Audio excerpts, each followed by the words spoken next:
దక్షిణాది దర్శకులతో జట్టు కట్టి పెద్ద పెద్ద హిట్లు కొట్టడం బాలీవుడ్ స్టార్స్ విషయంలో కొత్తేమీ కాదు. ఇది చాలా కాలంగా సాగుతున్న వ్యవహారమే.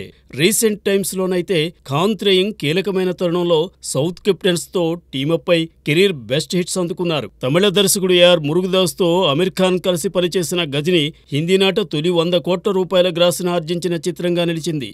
అలాగే పోకిరి రీమేక్ వాంటెడ్ని ప్రభుదేవా దర్శకత్వంలో చేసి సాలిడ్ సక్సెస్ చూశాడు సల్మాన్ ఖాన్. అలాగే షారుఖ్ ఖాన్ సైతం రీసెంట్గా మరో కోలీవుడ్ కెప్టెన్ అట్లీ కాంబోలో జవాన్ చేసి కెరీర్ బిగ్గెస్ట్ హిట్ పట్టాడు. అదేవిధంగా యానిమల్ కోసం తెలుగు దర్శకుడు సందీప్ రెడ్డి వంగాతో జట్టు కట్టి కెరీర్ బెస్ట్ హిట్ అందుకున్నాడు రణబీర్ కపూర్. అంతకుముందు షాహిద్ కపూర్ కూడా సందీప్తో కబీర్ సింగ్ చేసి బౌన్స్ బ్యాక్ అయ్యాడు. వీరే కాదు, మరెందరో స్టార్స్ దక్షిణాది దర్శకుల కాంబోలో గుర్తుండిపోయే విజయాలు అందుకుంటున్నారు. ఖాన్ త్రేయింగ్, కపూర్ ఫ్యామిలీ స్టార్సే కాదు, మరెంతో మంది దక్షిణాది దర్శకుల చుట్టూ ప్రదక్షిణలు చేస్తుంటే చిత్రంగా రణవీర్ సింగ్ మాత్రం తన దరికి చేరిన ఆ అవకాశాలను వదులుకుంటున్నాడు.